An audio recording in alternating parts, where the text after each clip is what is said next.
আরে কি গো বলমু ভাই, এত কষ্ট এরই মতন সবাই চলতেছে, এটা বোঝার মতন না।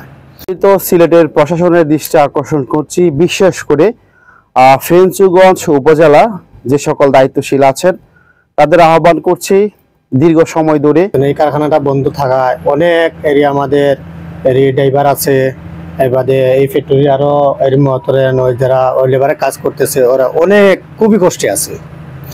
তো এরই মতন এই ফ্যাক্টরিটা চলতো যদি, তাহলে এর মতন আবার সবাই এরই মতন রুজি রোজগারে লাগতো, সবাই একটু ভালো চলতো। তো এরই মতন কি গো বলমু ভাই, এত কষ্ট এরই মতন সবাই চলতেছে, এটা বোঝার মতন না।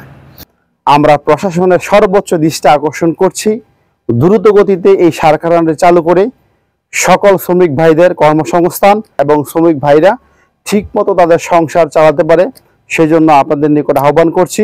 MKS মহিউদ্দিন, সময়ের আহ্বান, পুরান বাজার, ফেঞ্চুগঞ্জ, সিলেট।